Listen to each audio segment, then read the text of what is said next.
Good afternoon, beautiful people of planet Earth and all other interdimensional entities across this wide cosmos, those who receive our energies and our communications either by serendipity or by design. I can never know for sure, but I know we have satellites bouncing all our Earth activity off into vast reaches of space, and they don't work very bloody well. They got me lost about a dozen times yesterday trying to get to Albion from DFO at the airport. It was insane, people, insane making.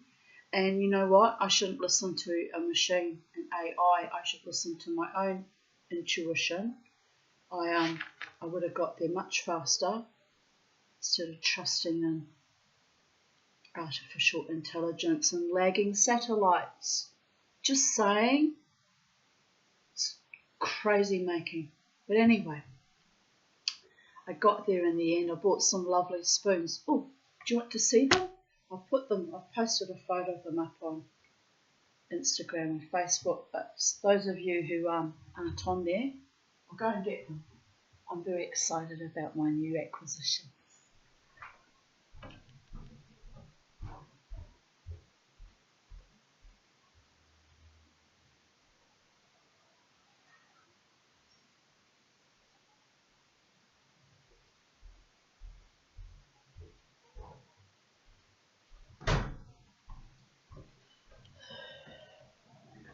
So, because an ondine or perhaps an octopus or some creature managed to prize off my sterling silver toe ring the other day on Sunday at North Stradbroke Island, Cylinder Beach, I decided I would make another one.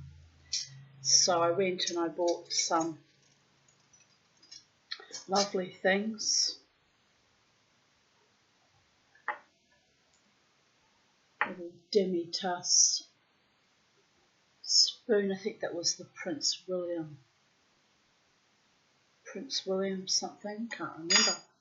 Let me have a look. I have to look on my own Instagram. I can't remember what it was. No, where did I get Prince William from? King Edward pattern by the Whiting Manufacturing Company. But isn't it sweet? That's going to be a toe ring. I'm going to turn it into. Let me just. Very sweet. Couldn't resist. And I think this was a Gorham from 18. I think it says 1885. I rather liked that too. It's actually engraved July 31st, 1891, but the spoon, the patent is from 1885. Right. Anyway, very lovely little pattern. I'm looking forward to making something with that. That's the back, although you don't really see the back if you turn them into rings, but it's just lovely, very pretty. So I feel very happy about that. Yeah, this one. This one is a Gorham Versailles pattern from 1888.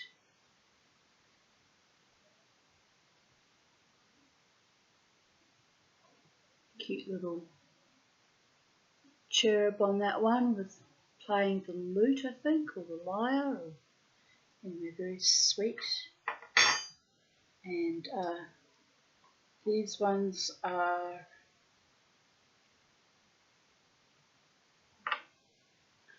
Bridal Bouquet by Gorham.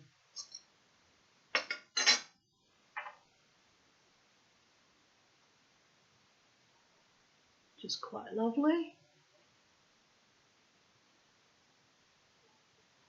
So I'm very excited.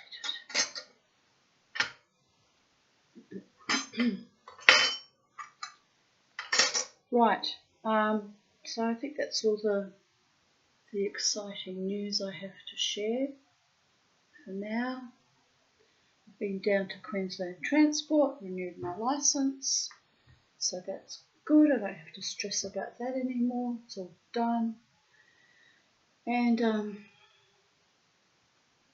that's about all the exciting news, really. We'll just begin. Begin. Let us begin. Right, my darlings. So today's video is called In the Realm of Miracles, and it begins with cures and immunities.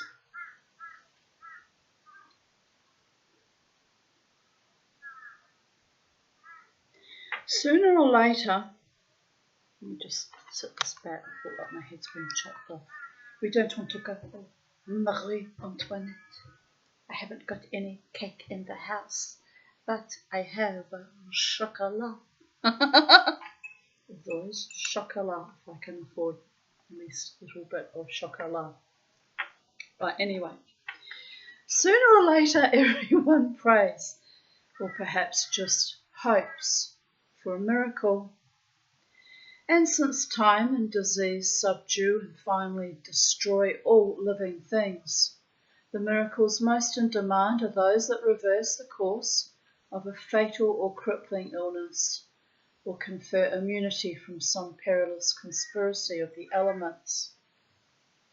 Prayers sometimes seem to be answered, and hopes fulfilled in hopeless circumstances, or, putting it in a way less offensive to hardened skeptics, a desperate need and the circumstances that relieve it sometimes come together in a context of prayer, ritual, or hope.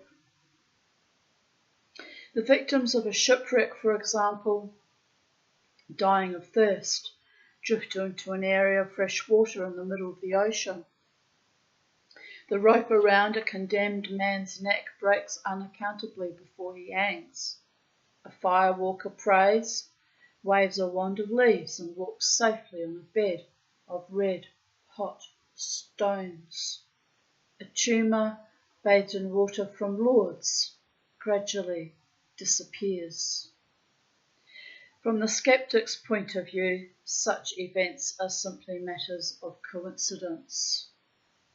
But this is little more than a semantic shuffle, for one man's coincidence is another's miracle. As Dr. William Temple, the late Archbishop of Canterbury, is said to have noted, "When I pray, coincidences tend to happen. When I don't, they don't." The skeptic, of course, has a more frontal attack at his disposal. Where miraculous cures are concerned, he can say that the initial diagnosis was wrong. The condition was something other than terminal, or that the illness was functional rather than organic. It was produced by hysteria and was therefore subject to cure by suggestion.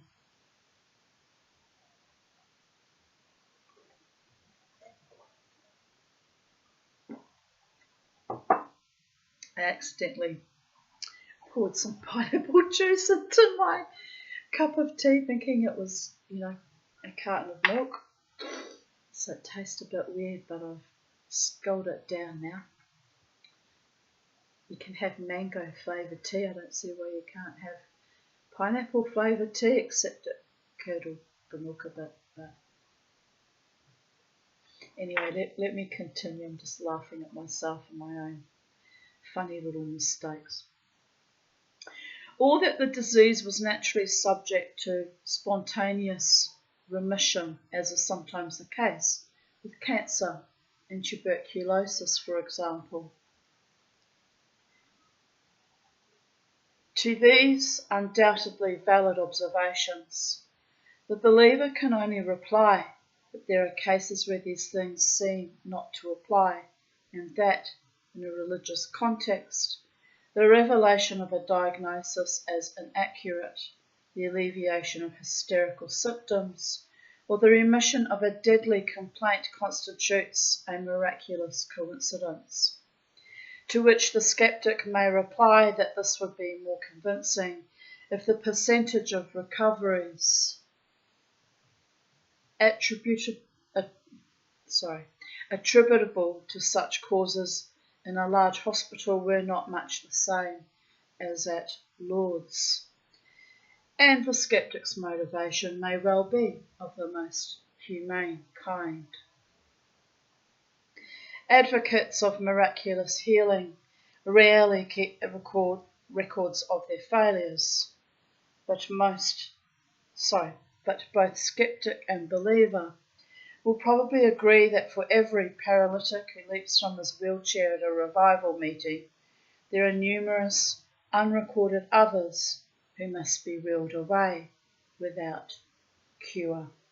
And that's the paradox, the unfairness, the injustice of that. For these and their loved ones, for the parents of the incurably ill child as well as for the paralytic who must return to his wheelchair a few days after the healing service, the fallacious hope of recovery fostered by healers may be a grave disservice, especially if it prevents the patient from seeking orthodox medical help.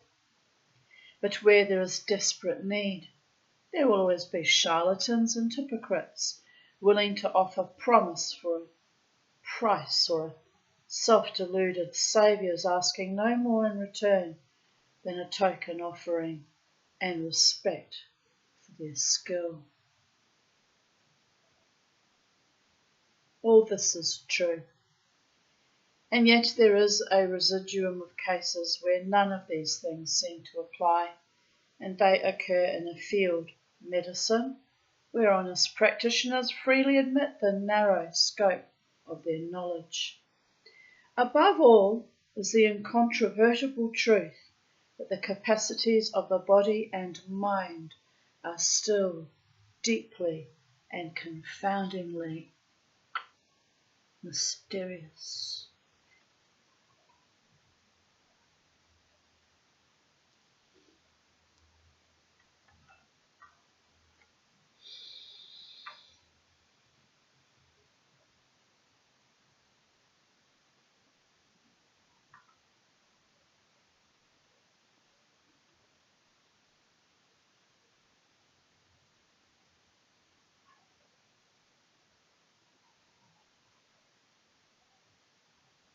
Right.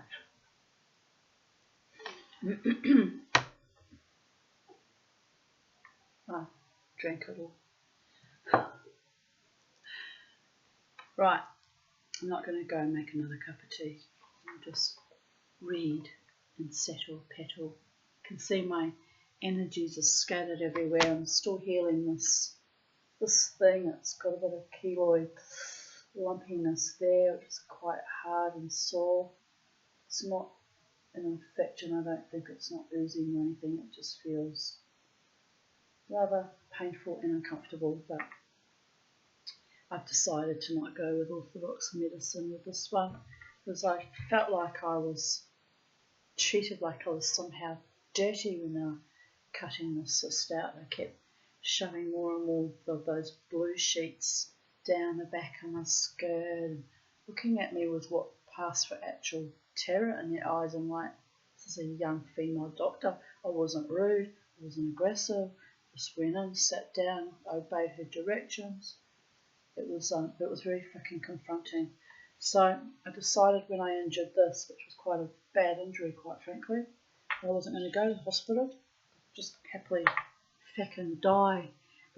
What did I do instead? Heal myself and buy lovely spoons, because the Nile's not just a long river in Africa, and I figure it was a clean cut. What I haven't factored in is this big lump underneath. But I don't know whether that's going to go away or what that is. But, nah. Anyway, let us continue with, if it was oozing, I'd be down the hospital getting antibiotics. Like, I'm not that stupid, people, about it. Because it's healing quite nicely, at least externally. I think I'll just bloody well live. Oh, won't my enemies be so disappointed by that? Too bad, motherfuckers. Mama T does what she's always done since infancy. Keeps on trucking. Well, the wheels keep on rolling anyway. Sometimes they fall off and go spinning in the abyss, but most of the time I just keep forging ahead. Although it hurts to lift. I've woken up with some muscular pain. So I am a bit of a mess, quite frankly, for all my tough talk. But anyway, the gods and the angels and true loving friends have my back, so there is that. I have every confidence in that. So on we go and on we go. The death of Saint Polycarp. One of the earliest Christian martyrdoms for which an eyewitness account survives is that of Saint Polycarp. I've got to sit on my chair properly, it's poking me in. Very uncomfortable places. Right, here we go, people of Earth.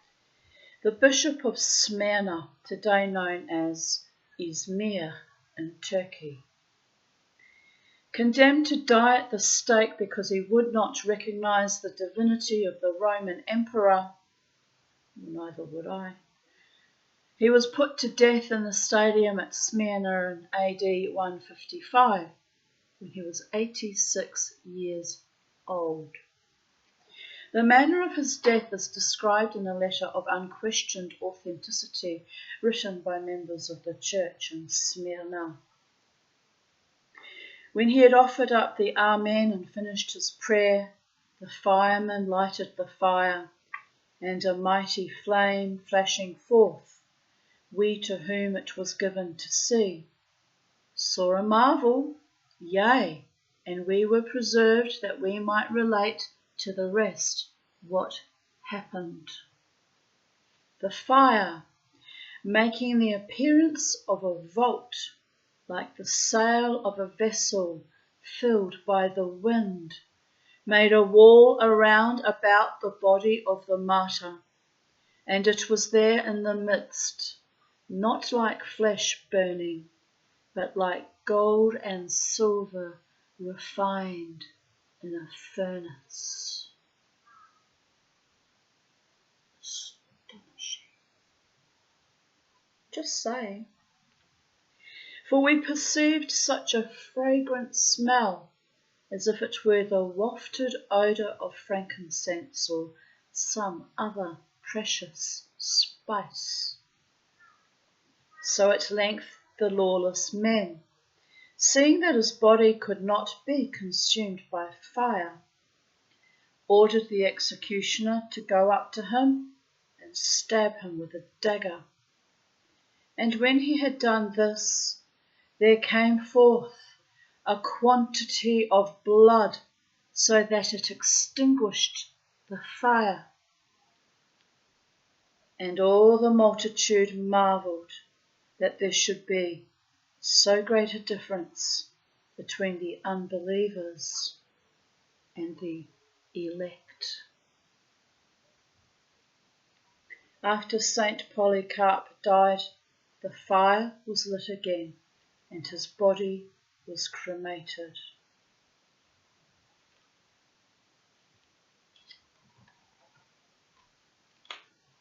Here he is.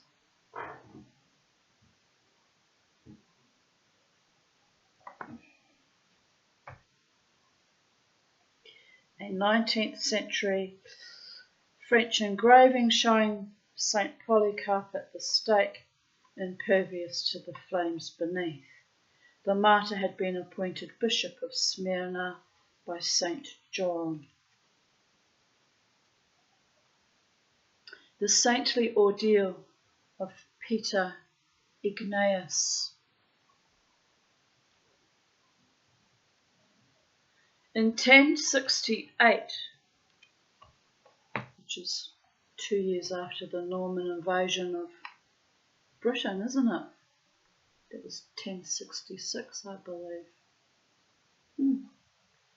In 1068, the citizens of Florence, Italy, took to the streets to protest the appointment of their new bishop, a man well known to have purchased the office at the cost of an enormous bribe. Only the judgment of heaven, it was decided, could settle the matter and bring the rioting to an end. And with that in mind, St. John Gualbert, abbot of Vallombrosa, ordered one of his monks, Peter Aldobrandini, to submit to God's judgment in an ordeal of fire. 2 mounds of wood, 10 feet long with a narrow passage between them, were duly made ready for the test. When the wood was burning fiercely, Peter, who had prepared himself by saying Mass, removed his outer vestment and walked slowly between the 2 infernos along a pathway now strewn with red-hot embers. He emerged from the fire unharmed, his hair unsinged, his priestly robe unscorched. He then volunteered to go back through the fire again, but the crowd was convinced God had made his will plain. The bishop was deposed and later came to repent his actions.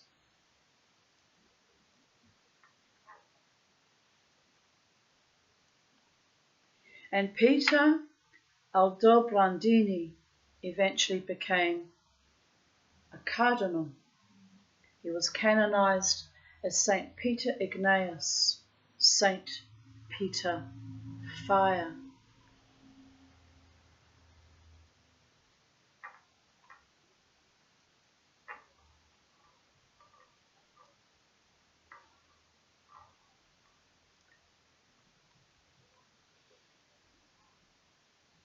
The Lankadas Fire Dance. Around the year 1250, the church of St. Constantine in the Thracian village of Kosti caught fire. It was said that some of the villagers heard the icons groaning, dashed into the blazing church to rescue them, and, miraculously, emerged unharmed. Since then, the icons of St. Constantine and St. Helen have been passed down from one generation to the next, and every year on the feast day of the saints, May 21, the descendants of the early parishioners have honoured them with a fire dance. In the early 1900s, some of the fire walkers moved to Lankadas, Greece, taking the icons with them. There they continued their ritual celebration.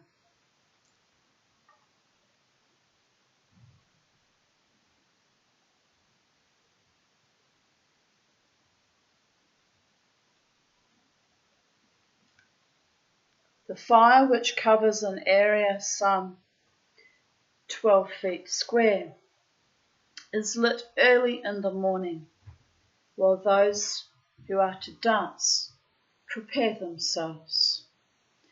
For several hours, they contemplate the icons in rapt concentration, and as they meditate, the ancient music of drum and lyre is played. At length, when the fire is glowing cherry red. A dancer rises to his feet, enters the flames, and begins to dance. Another follows him, and then another, each carrying reproductions of sacred pictures. For half an hour they dance, treading on the logs and embers until the flames are finally extinguished. The temperature of the coals, recently measured by Dr. Christos Xenakis of Athens General Hospital, ranged from 500 degrees to 850 degrees Fahrenheit, which at 850 degrees, I think that's the melting point of sterling silver. I'm not sure. I think it is though, round about there. Anyway, I would have expected third degree burns in all cases. I've got to be right, so just bear with me. I just have to Google, because I'm sure I read that somewhere as part of my learning casting.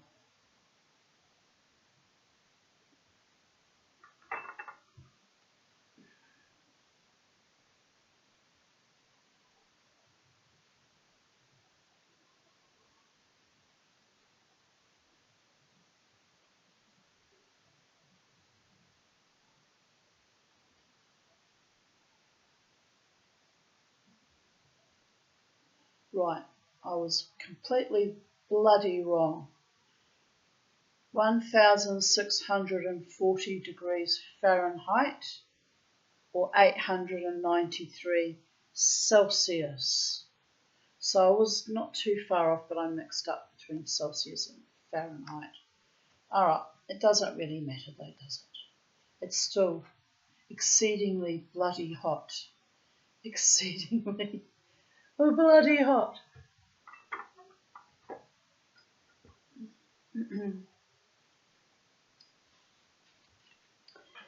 I would have expected third degree burns in all cases, Dr. Xenakis said, but he found that only a few of the fire dancers were harmed, suffering blistered feet.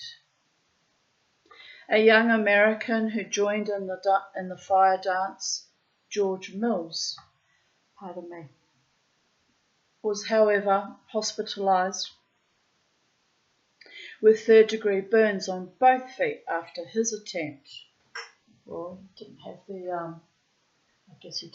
the spiritual preparation or mental preparation. I certainly wouldn't be jumping into a bloody blazing fire and doing my wild dance expecting to come out unburned. Mama's too crazy for that. So very sensitive skin.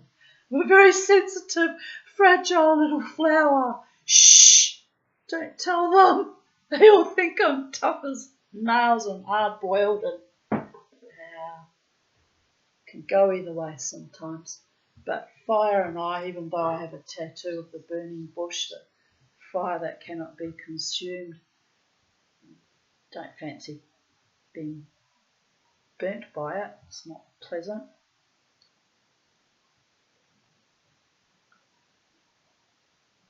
And also, I'm no saint. Well aware of my own flaws, thanks to 30 years of therapy.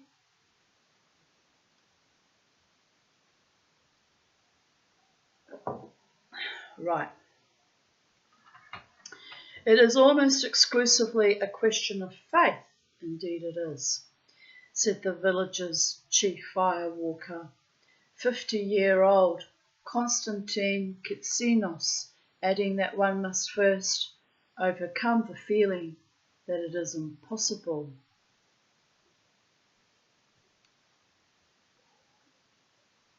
Once guided by faith and concentration, the actual dancing on the burning coals is painless. You feel something, but it is no more than like walking in a prickly field, despite the heat the strange thing is that your feet sometimes even feel cool. I found it interesting that he said it feels like walking on prickles, though. Some kind of, you still have some kind of sensation. Almost like, well, apart from the mental disassociation, there's almost like a kind of a dimensional shift where he's not feeling the reality of that physical reality. It's almost like removed ever so slightly from it. Anyway, it's interesting, very interesting. I find it all very fascinating, people of Earth.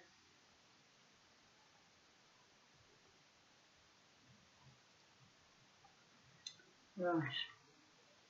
St. Francis, the fire handler. For some saints, immunity to fire seems to be a special mark of grace, while for a few less exalted men and women, the same immunity seems a natural and habitual thing. One saint who handled fire as easily as other men handle a shovel or a walking stick was Francis of Paula, who died in 1507. Francis was born of Italian peasant stock.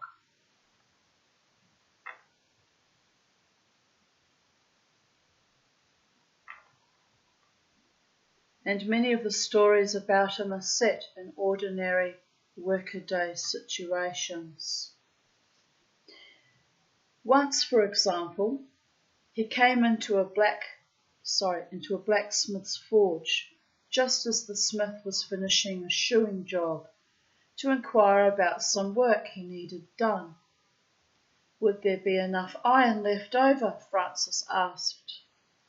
The smith indicated a large scrap of red-hot iron that remained, and Francis, without more ado, bent over and picked it up. By your leave, he said to those screaming at him in horror to stop. I am just holding it to warm myself. On another occasion, Francis seems to have conferred his immunity to fire on someone else. A lime kiln used in the construction of new monastic buildings near Paterno Calabro.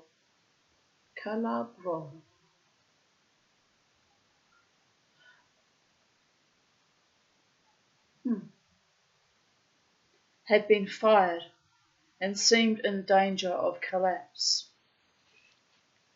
The entrance was perhaps too small for Francis himself to enter, where he instructed a small monk to go into the furnace and prop up the ceiling with a stick. The monk did as he was bidden, suffered no injury, and the kiln was saved.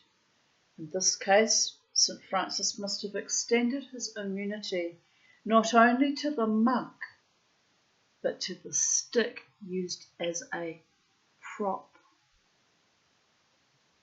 Imagine that, being able to do that. Wow. Mama T, who hasn't died 15 times and once levitated herself to avoid a very close shave of death.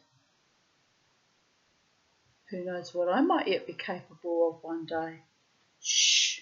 I'm just happy to go down quietly into old age.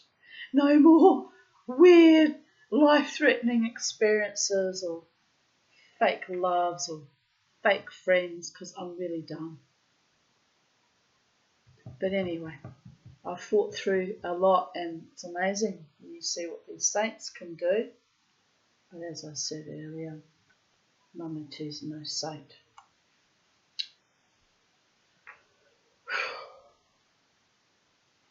Another example of the way that Francis applied his unworldly immunity to worldly tasks occurred when he helped some men in the process of making charcoal.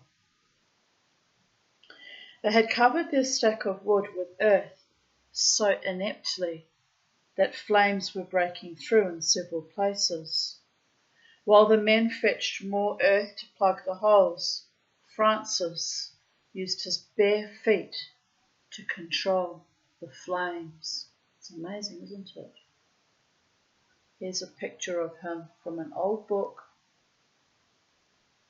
He was canonized in 1519.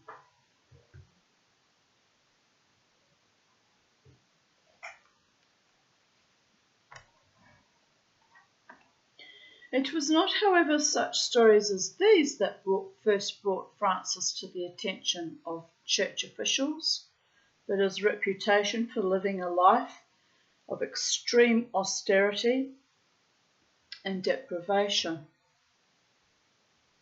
In due course, 2 church dignitaries were sent to examine and test him. It is quite easy for you to do these things, they told him, because you are a peasant and used to hardship. But if you were of gentle blood, you would not be able to live in this way. Francis replied, "It is quite true that I am a peasant, and if I were not, I should not be able to do things like this." A large fire was blazing nearby. He reached into it with both hands and scooped up some burning sticks and red coals. Holding them, he said to the canon, "You see, I could not do this if I were not a peasant." The canon then prostrated himself on the ground and sought to kiss Francis's hands and feet, but the saintly peasant would not allow it.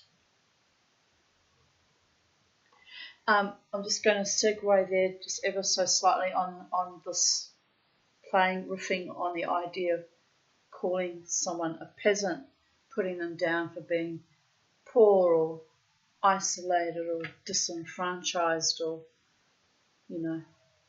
not part of the elite.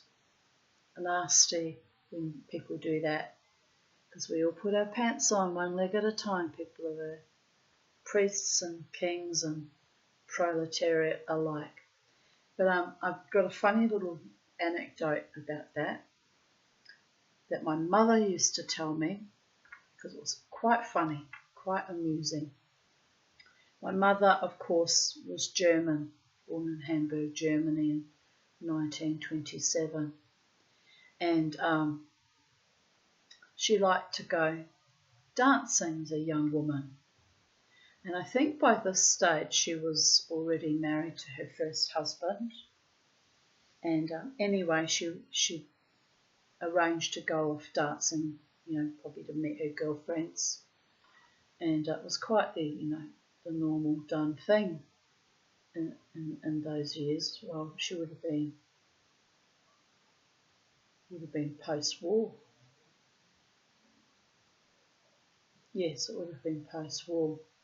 Just a little bit nudging past the war. So my sister was born in 1950, and I think they married in 1949.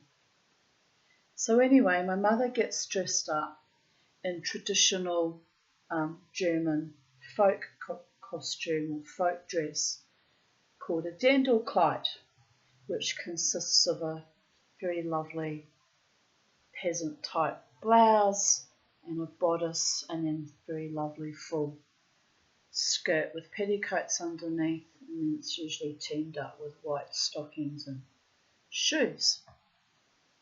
So her first husband, Hans Peter, said to her, "Where do you think you're going dressed like that?" She said, "Oh, I'm going dancing." And I don't know what the deal was. Maybe he didn't like dancing much, or maybe he had work on, or whatever the deal was. But anyway, so he looked at my mother and he kind of sneered and he said, "Oh, you're going out like that," he said, "looking like a bloody peasant." He said, "No one's going to give you any flowers." And it was a custom in Germany at the time, if a gentleman invited you for a dance, he gave you a stem a rose on a stem or some other kind of flower. And it's quite a sweet custom. So my mother retorted, "We'll see about that, won't we?" And he said, "Yeah, good luck with that," kind of thing. So off she went, dancing in her traditional German Dirndlkleid, outfit, costume, however you want to describe it, folk costume. And she told me, she said, "I danced so wildly and so long late into the night, and I was so carefree and joyous, and all the men went completely wild." And she said, "I had many dance partners." She said, "So I came home with a massive big armful of flowers in my arms." And she said, "I threw it on the bed." And her husband was lying. Threw all the flowers on the bed. And she said, "Here, there's your peasant girl." And so he just stood there, lay there going, she outshone him. So it doesn't pay one to put a woman down and call her a peasant or make her feel somehow otherwise worthless, because she more than proved that plenty of other men found her charming and desirable. Of course, my mother, when she used to work her sexuality, really genuinely work it, it was astonishing, people of it. Even I'd be like, "I don't know this person, I'm just going to walk away over here." So it's quite funny. Right. We continue on with the story of the saints. Imperishable eloquence. Saint Anthony of Padua, 1195 to 1231, a Franciscan preacher and theologian who was canonized a year after his death, was renowned not only for his sanctity but for his eloquence. Some 400 years after his death, his coffin was disinterred and opened. In the pile of grey dust inside it, the remains of the saint's body, lay his tongue, as soft, pink and fresh as though it were still living.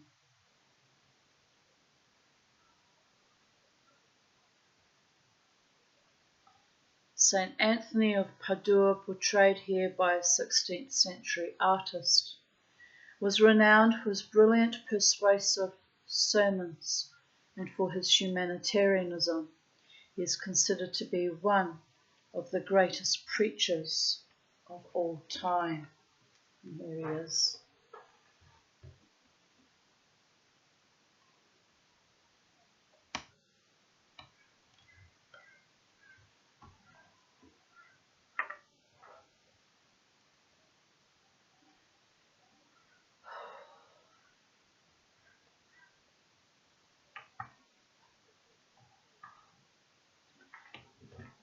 A sinister entertainment. From the diary of Englishman John Evelyn comes the following account of a performance by a famous 17th century fire handler named Richardson. It suggests that the audience may have witnessed something other than a display of stage magic. October 8th, 1672. I took leave of my Lady Sunderland, who was going to Paris to my lord, now ambassador there. She made me stay dinner at Leicester House, and afterwards sent for Richardson, the famous fire eater. He devoured brimstone, sulphur, on glowing coals before us, chewing and swallowing them. He melted a beer glass and ate it quite up. Then, taking a live coal on his tongue, He put it on a raw oyster. The coal was blown on with bellows till it flamed and sparkled in his mouth, and so remained until the oyster gaped and was quite boiled. Then he melted pitch and wax with sulphur, which he drank down as it flamed. I saw it flaming in his mouth a good while. Then he stood on a small pot, and bending his body, took a glowing iron with his mouth from between his feet, without touching the pot or ground with his hands, with divers other prodigious feats.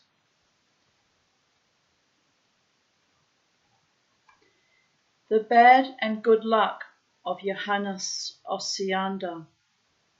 When British author George Orwell was recovering from a bullet wound in the neck during the Spanish Civil War, he was surprised to find that people were congratulating him on his good luck.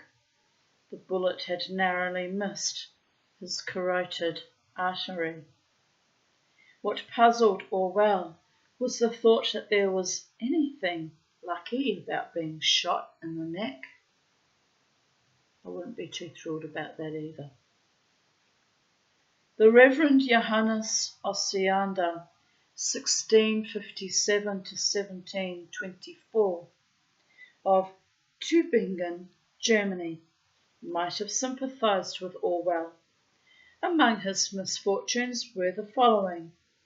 He was charged and knocked down by a wild boar, but sustained no injury. During a severe flood his horse fell, trapping him beneath it, but he emerged without a bruise or broken bone. He escaped a fusillade of gunfire by bandits and was buried by an avalanche, but climbed out unharmed. A wild blizzard blew him off his feet and into the icy water of the Rhine, but the adventure was said to have left him without even a sniffle.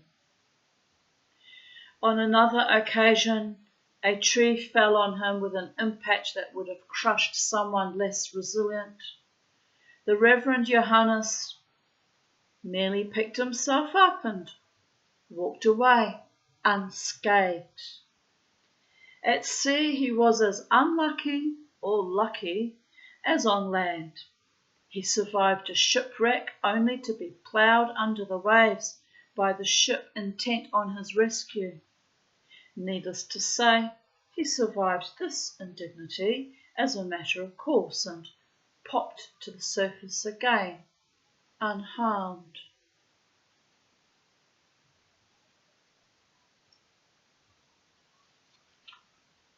An eloquent ordeal. In 1685, King Louis XIV of France revoked the civil liberties and religious freedom of all Protestants in France. After some years of dissatisfaction, a state of guerrilla warfare broke out in 1702. It was called the Camisard Rebellion, probably so named for the long shirts worn by the Protestants in their night raids against the king's troops.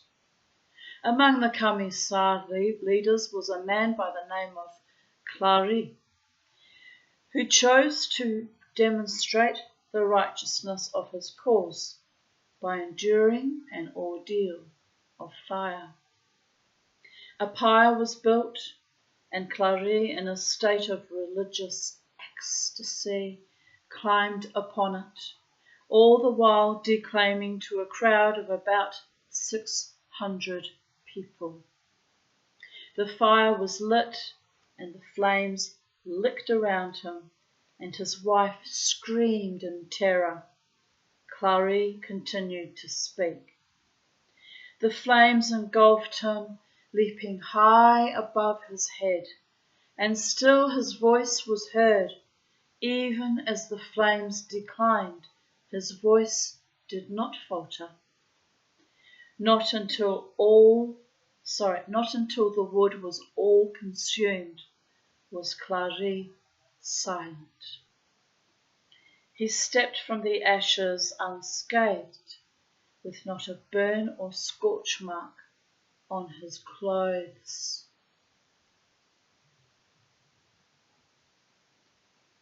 But sadly, for the Protestants, Louis was as immune to Clarice's fiery eloquence as Clary had been to the flames, and in 1704 the rebellion was broken by vague concessions and the offer to the Principal General of the Camisards of a command in the Royal Army.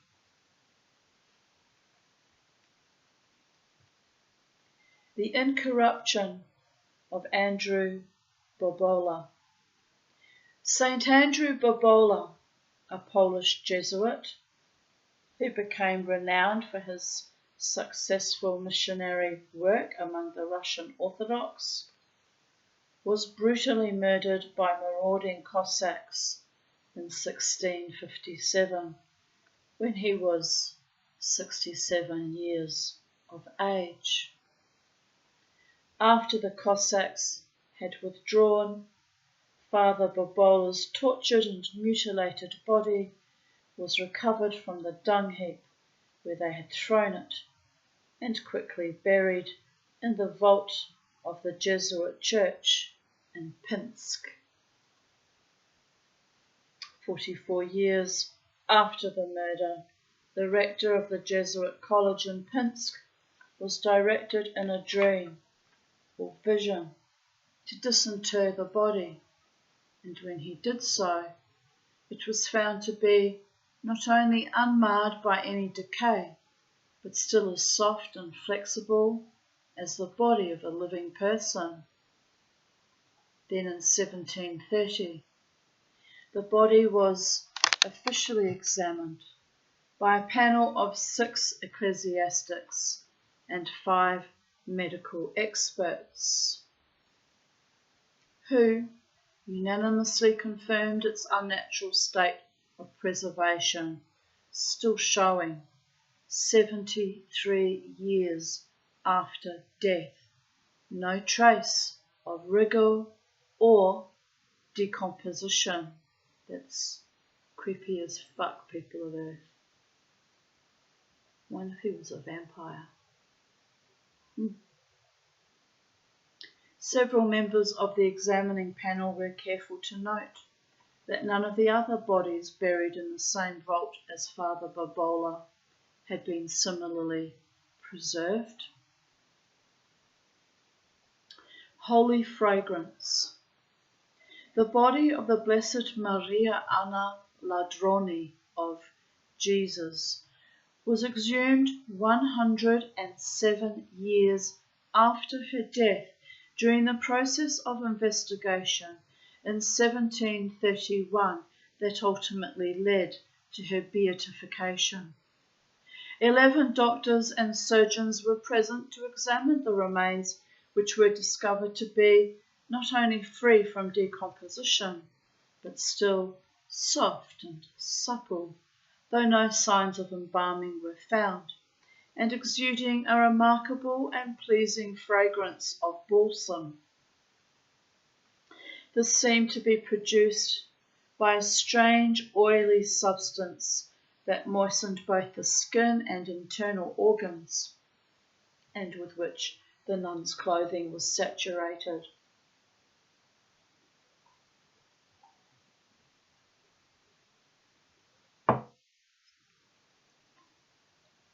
The astonishment of the medical experts was so great at these findings that they made an absolute dissection of the body in their efforts to discover some secret means by which it had been preserved. They discovered nothing of the kind, however, only the more they cut and probed, a richer fragrance, so pleasing that one surgeon afterward refused to wash his hands for several days for fear of losing the trace of it. Astonishing, people of Earth.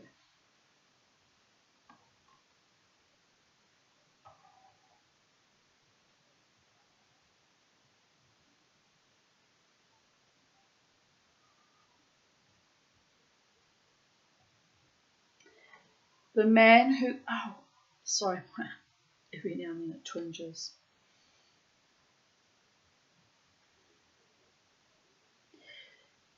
The man who wouldn't hang.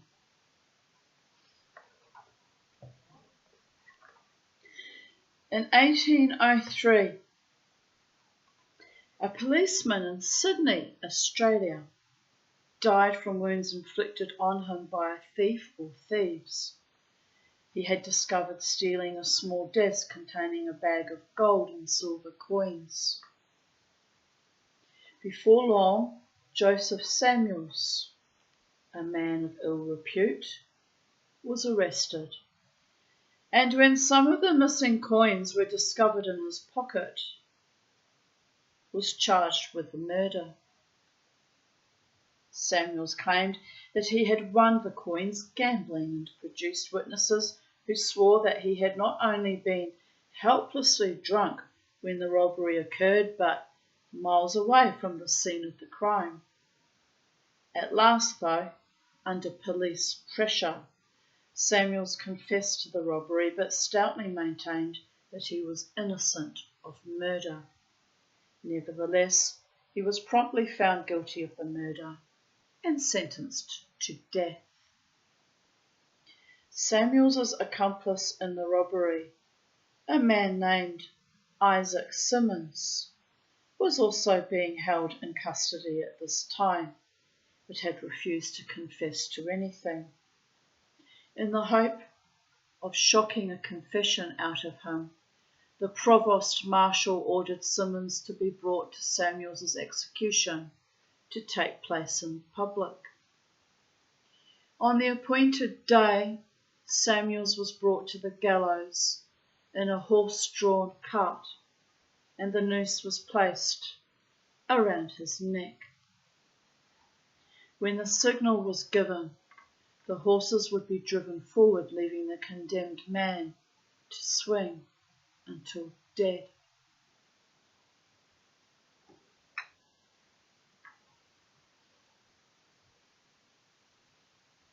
A large crowd had gathered for the occasion, and Samuels was allowed to address them briefly before the sentence was carried out.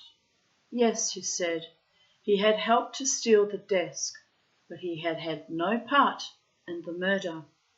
The real murderer, he went on quite calmly, was standing there in the crowd under police guard. Isaac Simmons was the murderer. As soon as he heard his name, Simmons began to shout, trying to drown out the words of his accuser. But the crowd had heard enough and began to clamour for Samuels's release and Simmons's trial. As they rushed forward, a guard jabbed the horses and the beasts lumbered off, leaving Samuels dangling from the rope. But only for an instant. Then the rope broke.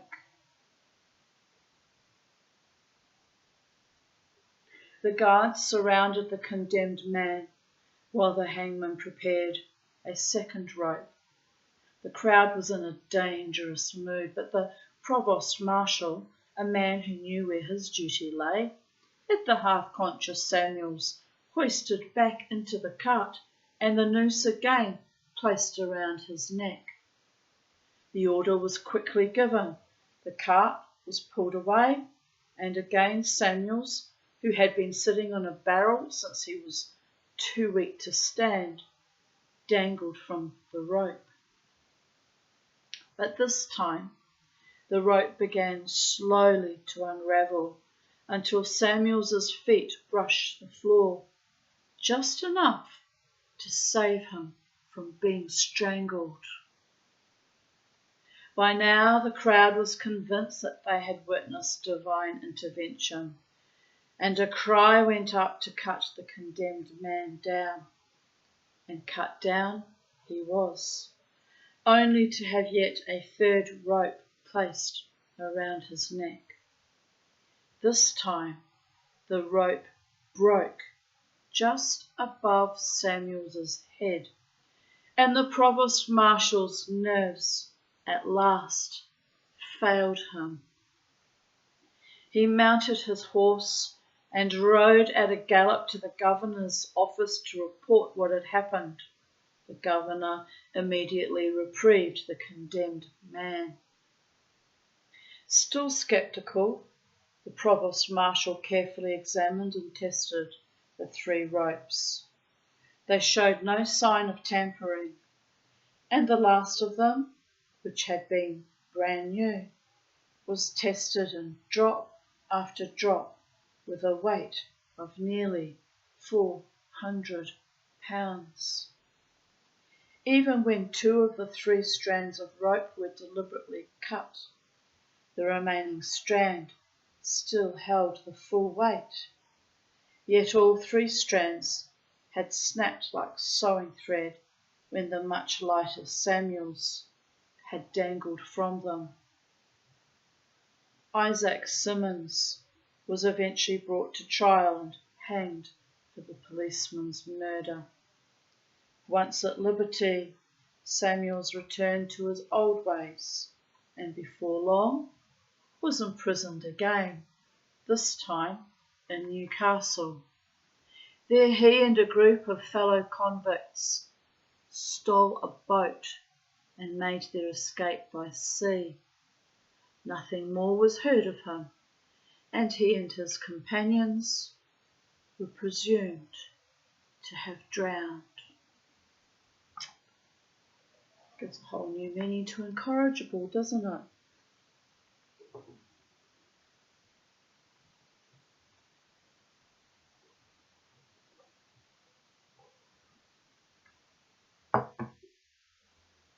Right. Medium called Home on the Range. The most famous medium of the late 19th century, the golden age of mediums and spiritualistic phenomena, was a Scottish-American named Daniel Dunglass Home, 1833 to 1886. He only lived to 53. It's not real good, is it? Those distinctions included never having been discovered in any kind of fraud. For an account of Holmes's frequently performed levitations, see pages 293 to 295. Right, let's put a little thing in that.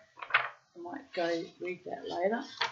I'm interested in levitation since I once spontaneously levitated to save my own life, which is weird. Don't ask me how I do it. It wasn't me.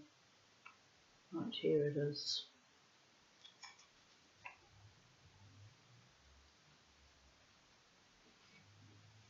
Bizarre.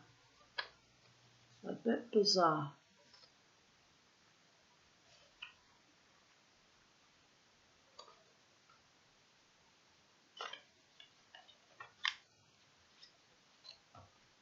We'll just read that. It's quite long. Let's see. We'll read that and then we'll go and read about his levitation because I'm interested to hear that myself. And on we go, people of Earth. Right. The following report of a séance given at Norwood, England in 1868 was written by Lord Adair, later the Earl of Dunraven. He describes how Home entered a trance and seemed to become fascinated by the fire, which he frequently approached and stirred with a poker. He returned to the fire again. Pardon me, my lunch is repeating on me. It shouldn't, should it? But it does. Oh well. He returned to the fire again, and with his hand stirred the embers into a flame. Then, kneeling down, he placed his face right among the burning coals, moving it about as though bathing it in water. Then, getting up, he held his finger for some time in the flame of the candle. Presently, he took the same lump of coal he had previously handled and came over to us, blowing upon it to make it brighter. He then walked slowly round the table and said, "I want to see which of you will be the best subject. Adair will be the easiest because he has been most with Dan." Homer's here referring to himself as Dan. Mr. Jenkin held out his hand, saying, "Put it in mine." Holmes said, No, touch it and see." He touched it with the tip of his finger and burnt himself. Holmes then held it within 4 or 5 inches of Mr. Sarle's and Mr. Hurt's hands, and they could not endure the heat. He came to me and said, "Now, if you are not afraid, hold out your hand." I did so, and having made 2 rapid passes over my hand, he placed the coal in it. I must have held it for half a minute, long enough to have burned my hand fearfully. The coal felt scarcely warm. Holmes then took it away, laughed, and seemed much pleased. As he was going back to the fireplace, he suddenly turned round and said, "Why, just fancy! Some of them think that only one side of the ember was hot." He told me to make a hollow of both my hands. I did so, and he placed the coal in them, and then put both his on top of the coal, so that it was completely covered by our 4 hands, and we held it there for some time. Upon this occasion, scarcely any heat at all could be perceived. In fact, demonstrations of this kind were not extraordinary for Home, as Lord Lindsay, later the Earl of Crawford and Balcarres, testified to the Committee of the Dialectical Society in 1867 during their investigation of spiritualistic phenomena.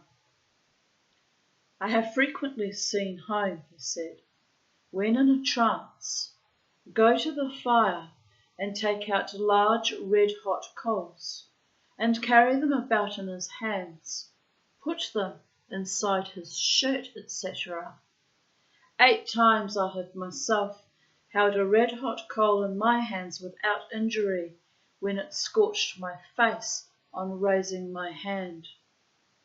Once I wished to see if they really would burn, and I said so, and touched a coal with the middle finger of my right hand, and I got a blister as large as a 6pence, i.e. the size of a dime, or here in Australia, a 5-cent piece. I instantly asked him to give me the coal, and I held the part that burnt me in the middle of my hand for 3 or 4 minutes, without the least inconvenience. A few weeks ago, I was at a séance with 8 others. Of these, 7 held a red-hot coal without pain, and the 2 others could not bear the approach of it. Of the 7, 4 were ladies. At these and many other accounts made clear, Home was able to extend his own immunity to fire to others on numerous occasions. I wonder how you do that.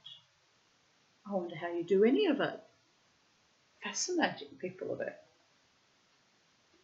The most dramatic involved his old friend, Samuel Carter Hall, who for years had been editor of the Art Journal.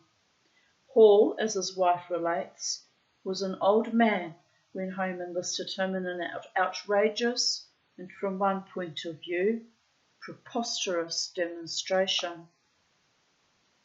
There were several people present at the séance, in addition to the Halls, when Home, in a trance, seized a lump of burning coal from the fireplace. It was so large that he needed both hands to hold it, and placed it on Samuel Hall's head. "Is it not hot?" someone asked. "Warm, but not hot," Hall replied. Home, meanwhile, was gathering up his friend's white hair and bunching it around and above the coal, which was still glowing red. Hall still did not find it too hot. Home then placed the coal in Mrs. Hall's left hand, and she too reported that it felt warm but not painfully hot, though several others who tried touching it burned their fingers. Holmes's power to confer his own immunity to fire on others was variable, depending on his own state of mind and the mental attitude of the other person. To prepare himself for these exploits, he apparently conferred with spirits by whom he believed his immunity was granted. A description of one of these spirit conferences has been preserved in notes made by W. Stainton Moses, himself a notable medium. Mr. Home then went to the fireplace, removed the guard, and sat down on the hearthrug.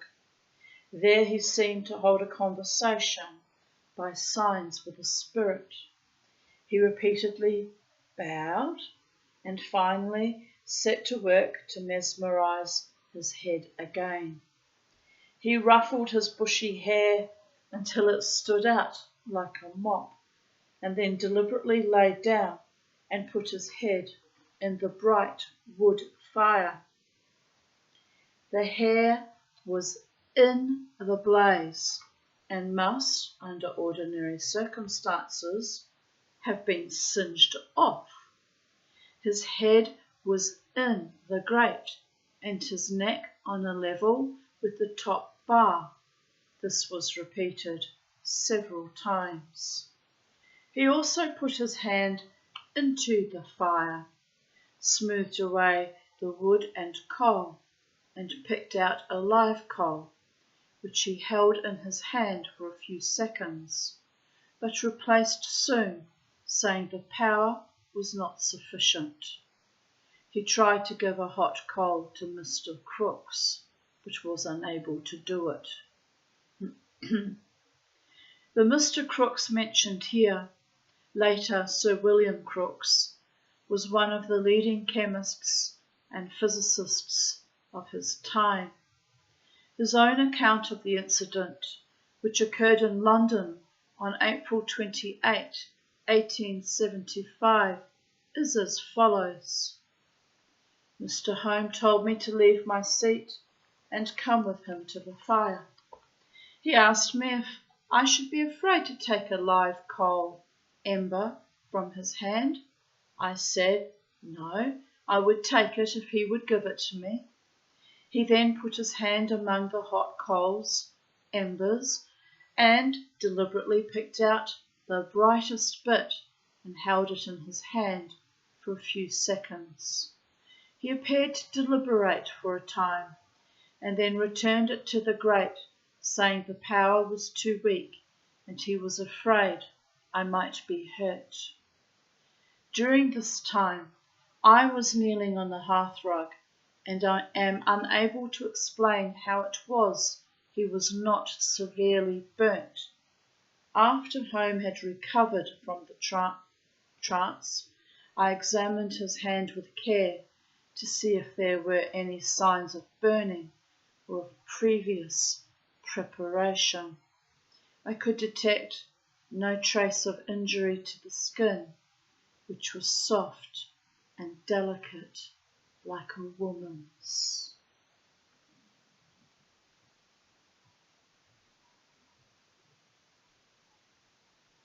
Right, we'll just continue on learning about Mr. Home and his feats of levitation. So let me put this little marker here so I know where we're at. Right.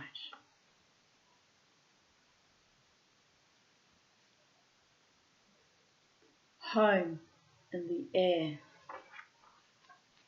The medium Daniel Dunglass Home was observed to levitate numerous times over a period of 40 years and was never discovered in any fraud. The first account of his unusual ability was given by F. L. Burr, editor of the Hartford Times. Suddenly, without any expectation on the part of the company or on Home's part, he was 19 years old, and this was his first involuntary experience of levitation. Home was taken up in the air. I had hold of his hand at the time, and I felt his feet. They were lifted a foot from the floor. He palpitated from head to foot with the contending emotions of joy and fear which choked his utterances.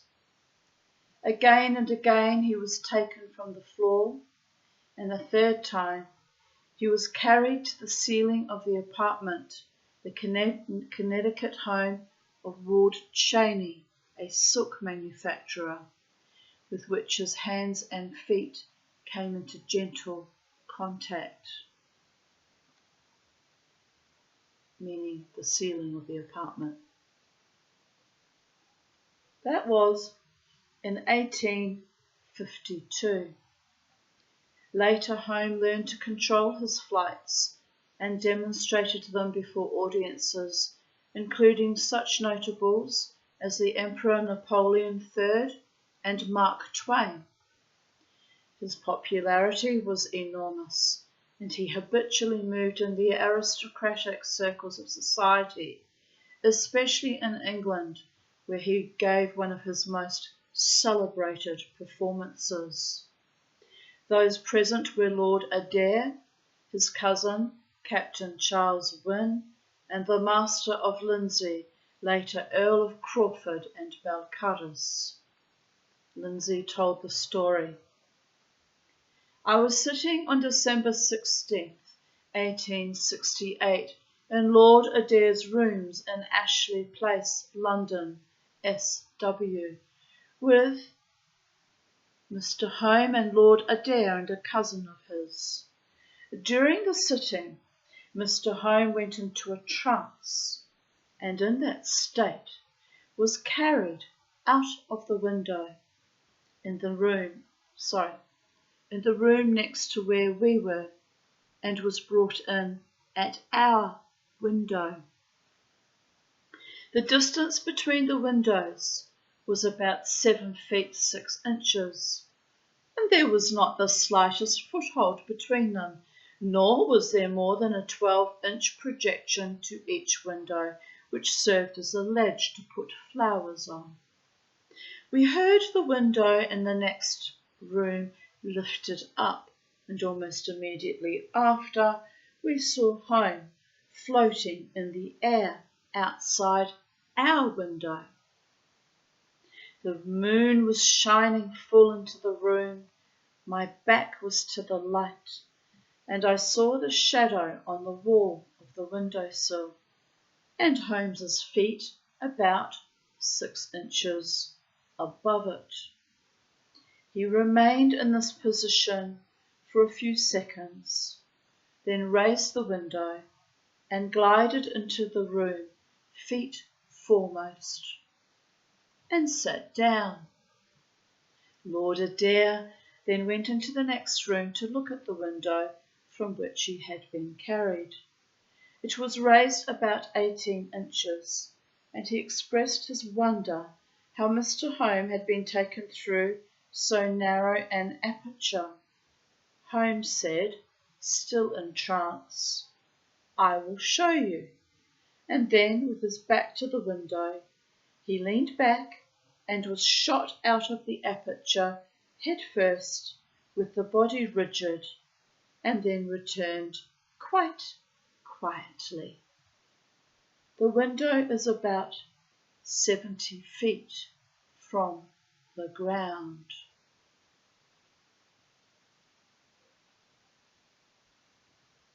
I don't know about you, but if I'd seen that, I probably would have screamed. Because that's amazing, people of Earth. That's amazing even by my standards, and I'm not easy to impress.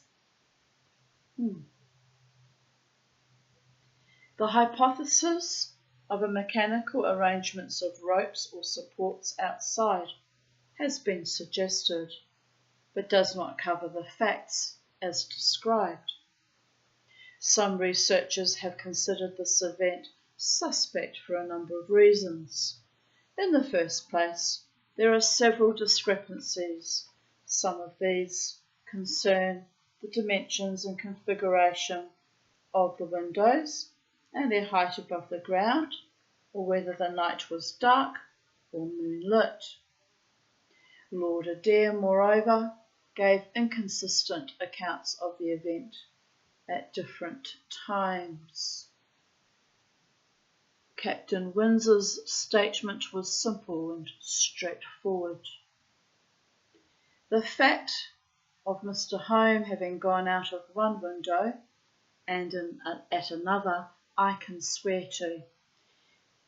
Anyone who knows me would not for a moment say I was a victim of hallucination or any other humbug of the kind. But the omission of any reference to flight or levitation is regarded by some as significant. Perhaps Captain Wynne was not convinced that Home had levitated and confined his statement to the simplest fact of the exit and entry. Finally, an examination of what seems likely, though not certain, to have been the house in question has shown that a tight rope could have been stretched between the two balconies. Researchers have therefore questioned whether or not Lindsay and Adair were too bemused on the evening of December 16th to know what Home was really up to, or whether he had resorted to trickery. But although their versions of the event differed, Adair and Lindsay clearly agreed on its most important feature, that Home flew and was seen to fly in through the window, and later to fly both out and in. They may have been bemused and imagined the whole thing, but at least they agreed on what they imagined. As for Captain Windsor's terse statement and its omission of any direct reference to flight, it seems clear that he understood himself to be describing something quite out of the ordinary, for he denied being the victim of a hallucination or of humbug. Here's a drawing of Mr. Home floating to the ceiling. He was never found of any fraud, even by scientists at the time.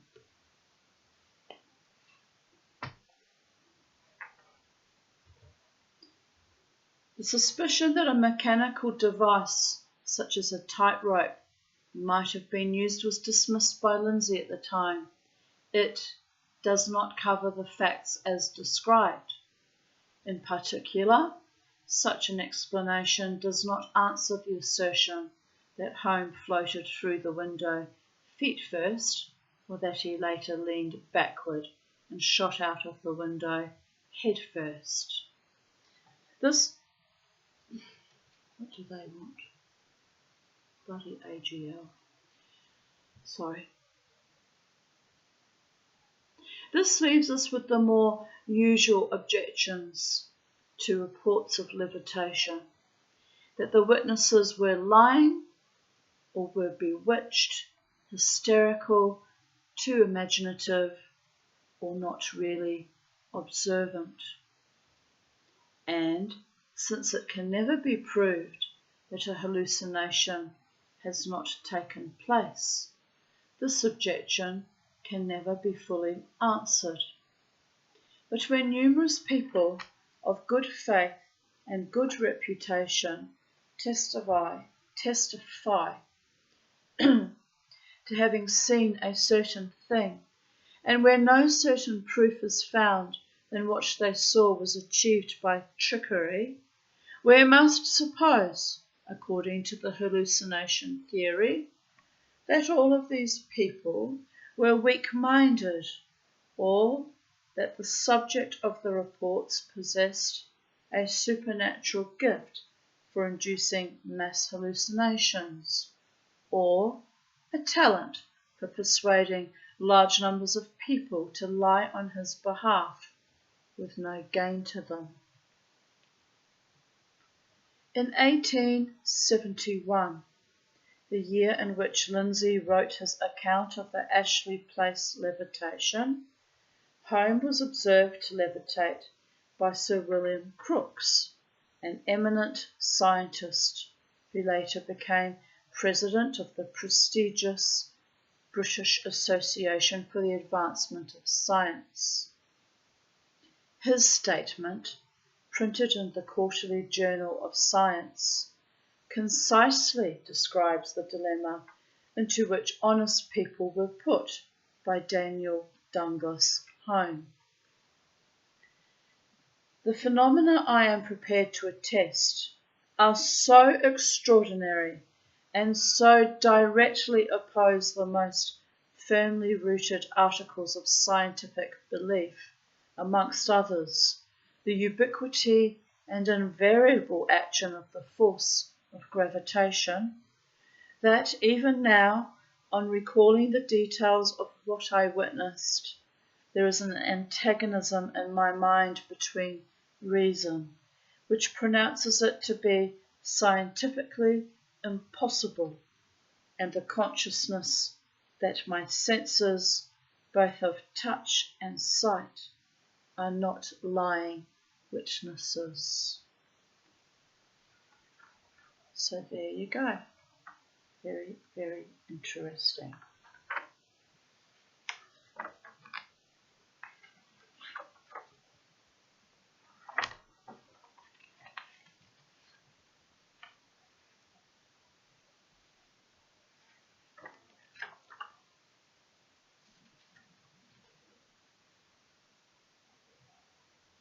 We'll return to the previous chapter on miracles and more fire miracles.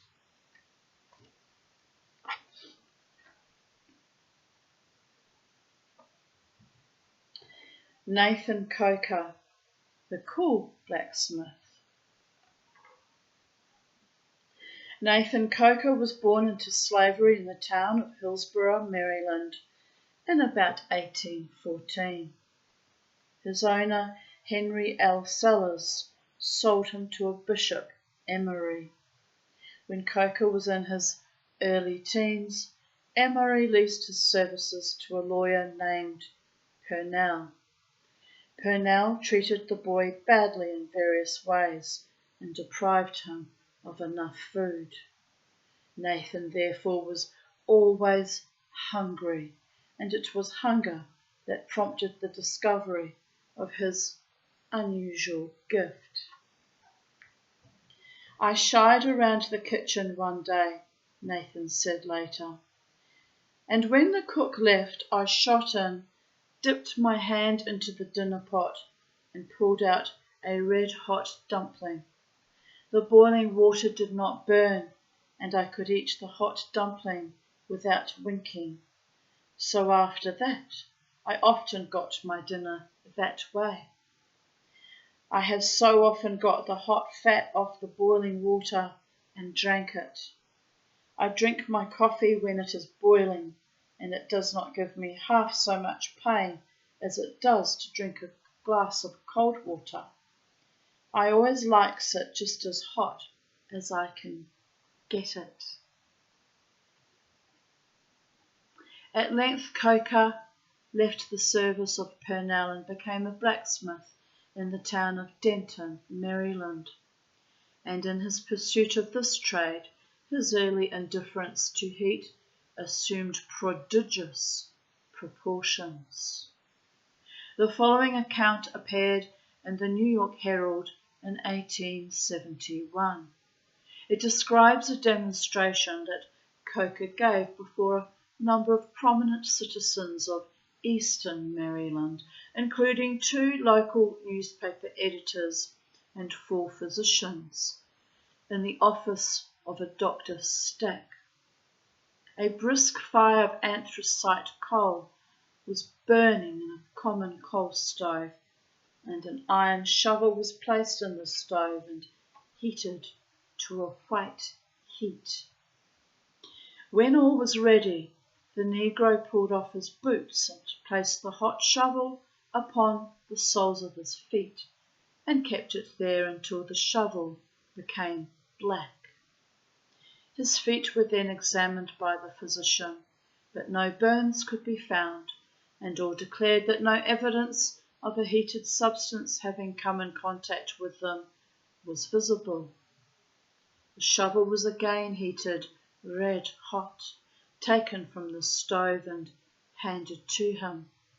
He ran out his tongue as far as he could and laid the heated shovel upon it, licking the iron until it became cooled.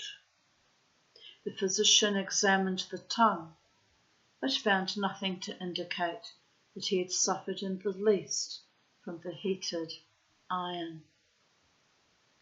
A large handful of common squirrel shot was next placed in an iron receptacle and heated until melted. I wonder what metal that's made of. Squirrel shot. Brass? I'm guessing. I don't know. Anyway, let's Google that. I need to know, people of Earth. Mama T needs to know. Mama T needs to know.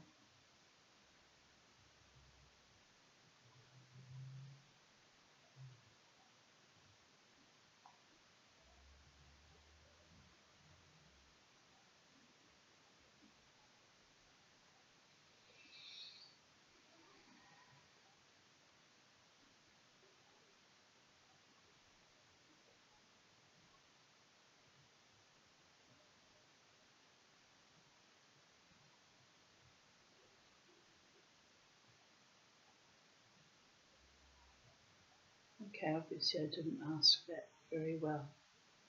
Made of.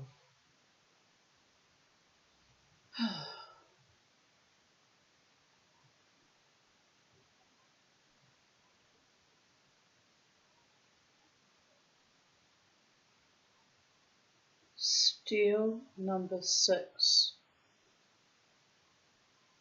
Right.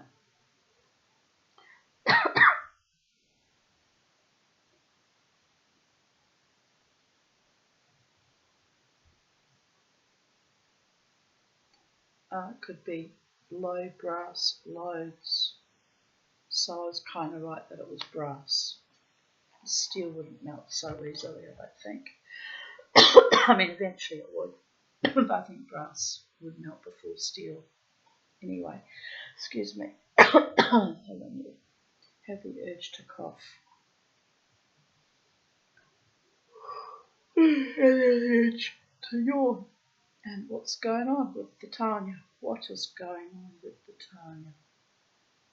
Getting tired is what's going on. Right, where were we? A large handful of common squirrel shot was next placed in an iron receptacle and heated until melted.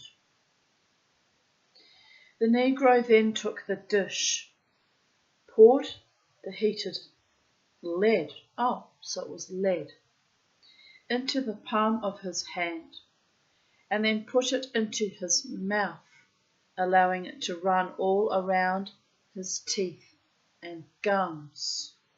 He repeated the operation several times, each time keeping the melted lead in his mouth until solidified.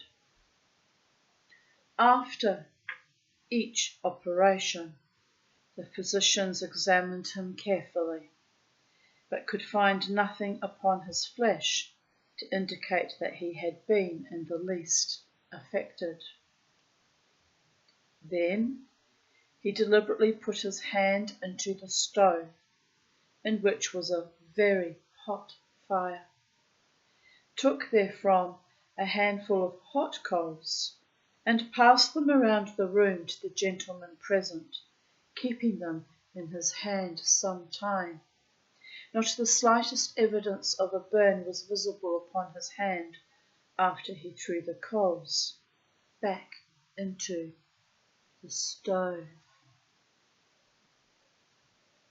The account also describes Coker's other astounding feats, including working with red-hot iron without the use of tongs. But for Nathan Coker, who was a working blacksmith, not an entertainer, visionary or medium, such things were an everyday part of his life. I often take my iron out of the forge with my hand when red hot, he said, but it don't burn. Since I was a little boy, I have never been afraid to handle fire.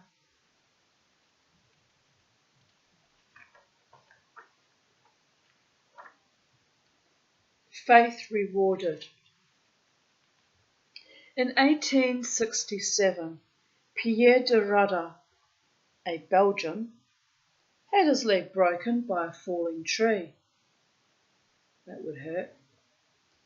His leg became infected, and doctors urged him to let them amputate it.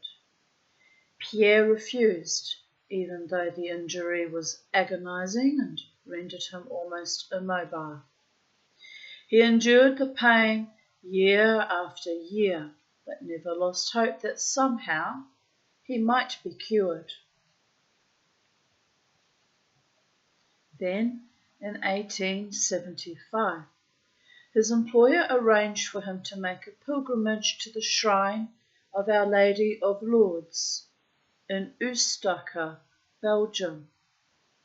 The date set was April 7th.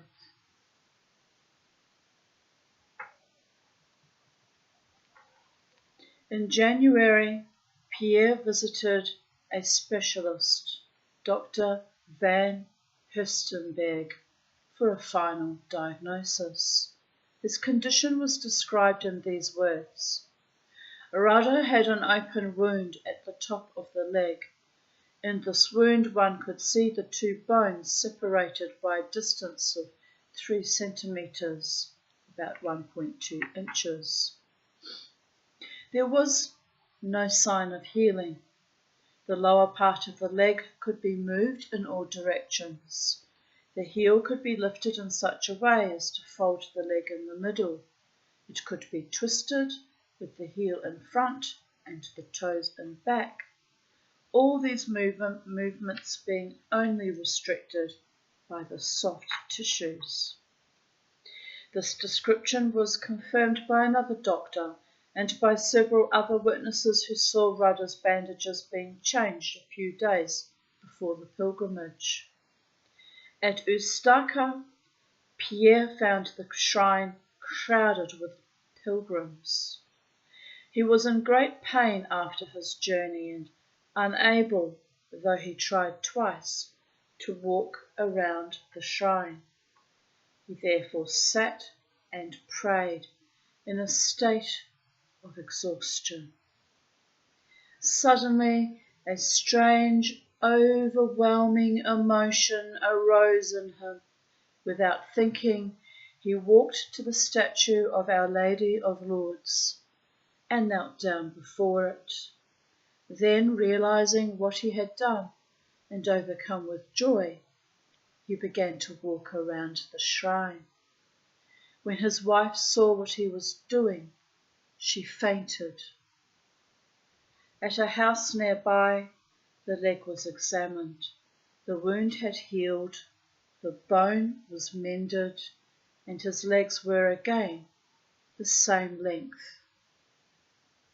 When he arrived home, his younger son, who had never seen him without crutches, refused to believe this was his father. Two physicians, Dr. Affenaer and Dr. van Herstenberg, confirmed the obvious. The leg was restored. Pierre continued to walk normally until his death in 1898. To document the miracle fully, Dr. van Herstenberg exhumed the body and examined the leg on May 24th, 1899. The photographs taken clearly showed a remarkable growth of bone at the fracture point. A report of the autopsy was published in the Revue des Questions Scientifiques in October 1899. This is from a book by Jacques Vallée, The Invisible College.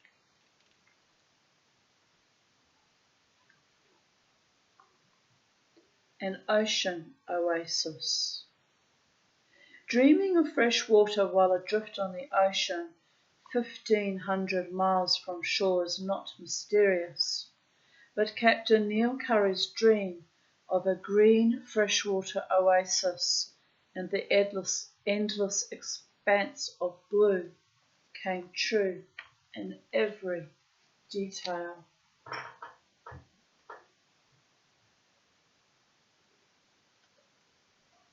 Sometimes dreams really do come true, babies, in the most astonishing ways.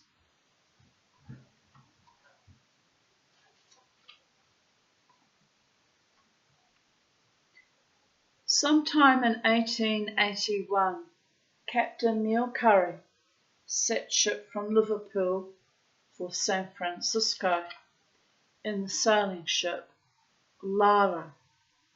His wife and 2 children were travelling with him. All went well on the voyage until the Lara was about 1,500 miles off the west coast of Mexico, when a fire broke out and forced the captain, his family, and 32 crew members to abandon the ship in 3 lifeboats. Before long, the agonies of thirst began. Those strong enough struggled to row, hoping to sight another ship, and in the meantime vainly setting their course for Mexico. But no ship appeared. No sign of human life broke the vast blue solitude of the Pacific Ocean. Exhaustion set in, and soon 7 of the 36 were unconscious. Captain Curry later reported, "We dreamed, and in the midst of one of our dreams, we imagined the water beneath us had turned from the blue of the sea to green.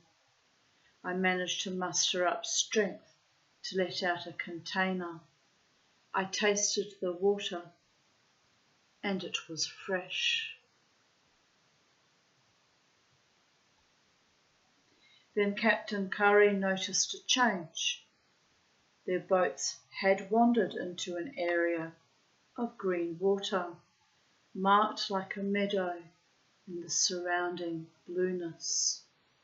He reached down and tasted. The water was fresh. They had found a mysterious upwelling of pure water, an unaccountable, life-saving oasis in the endless sea. 23 days after they had abandoned ship, Captain Curry, his wife, children, and all the crew members made a safe landfall. How miraculous was that? Just amazing. And the fact that they dreamt of it too. Some angels were looking after them. The trap that wouldn't spring. On the morning of February 23, 1885, John Lee was taken from his cell at Exeter Prison, England, and led to the gallows in the prison yard. He had been condemned to death for murdering his employer, a wealthy old woman named Emma Ann Keese, who had been found with her throat cut and her head battered by a hatchet. It had been a brutal murder, and Lee's guilt had seemed evident. He had a criminal record, and it was obvious that he hated Miss Keese. Now he climbed the steps onto the scaffold. His arms are pinioned behind him, and the hangman, a Mr. Berry, puts a white bag over his head and guides him onto the trapdoor. The noose is placed around his neck. Has he any last words? No, he says. Drop away. The Sheriff of Exeter gives the signal. Mr. Berry pulls back the bolt on the trapdoor. At this point, the trap should open.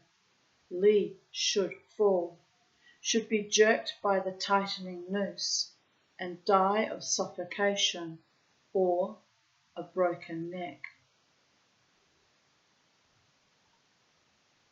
The bolt is pulled. Nothing holds the trapdoor in place. It does not open. Lee stands there, the bag over his head, the noose around his neck. They shuffle him to one side and try the trap. It opens smoothly as soon as the bolt is pulled.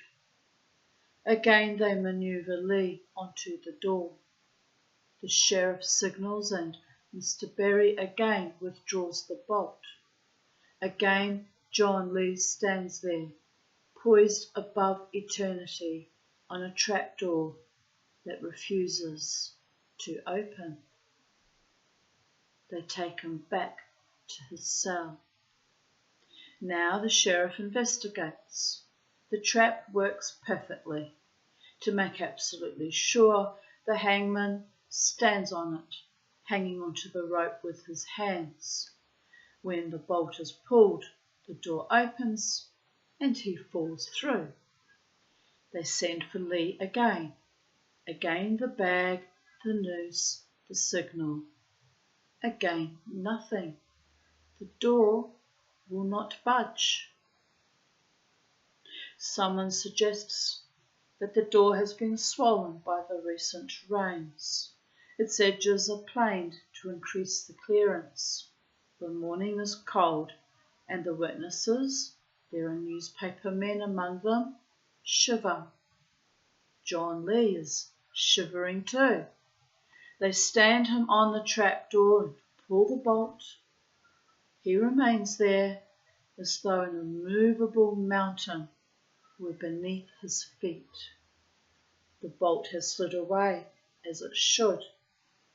Nothing supports the trap, but it supports John Lee, as though a mountain of rock wedged it in place.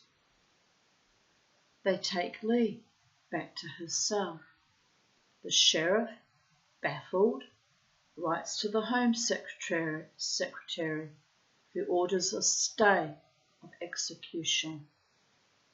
From one end of England to the other, the newspapers are full of the story: John Lee, the man they can't hang. The situation is without precedent and is debated at length in the House of Commons. Eventually, John Lee's sentence was changed to one of life imprisonment, and after 22 years, in December 1907, he was released on parole. He married, unsuccessfully, and ended his days as a junk dealer in London. He is thought to have died in 1943. The official explanation for Lee's escape, as detailed in the Annual Register for 1885, was that rain had caused the trapdoor of the gallows to swell and had made it inoperative.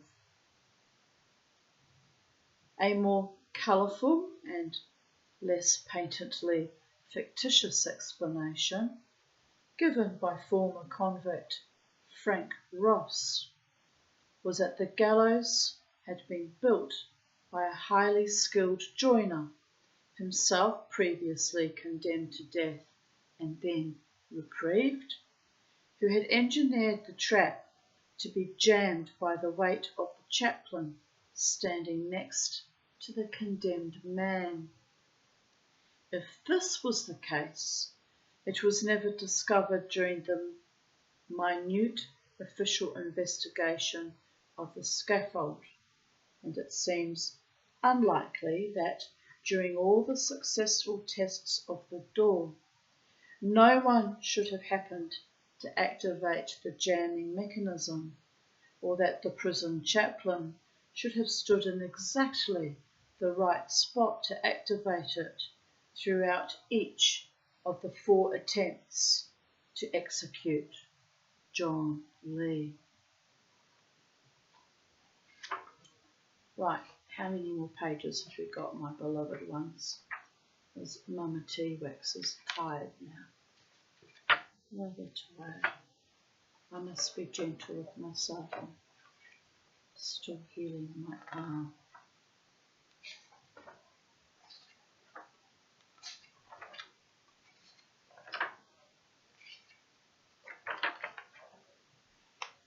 Right. I think I'll stop there. Or maybe one more. No, I'll stop there. We're 1 minute 53, 1 hour 53 minutes in. I shall stop there and I'll continue tomorrow with another video, part 2.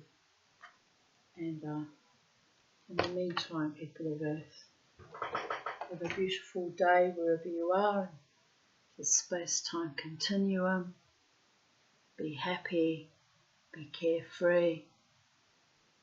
Don't let the hot coals burn you, and if you possibly can, fly. But remember, it's not the fall that hurts, it's the sudden stop at the bottom. Just saying. So don't try that at home unless you're absolutely certain that someone's going to lift you and put you safely back on the ground. Goddess bless. And oh, it's very hot today, 30 degrees Celsius at 2:21 p.m. So there you go. Bye for now, people of Earth. I'll be back tomorrow as promised. And take good care. be of good cheer.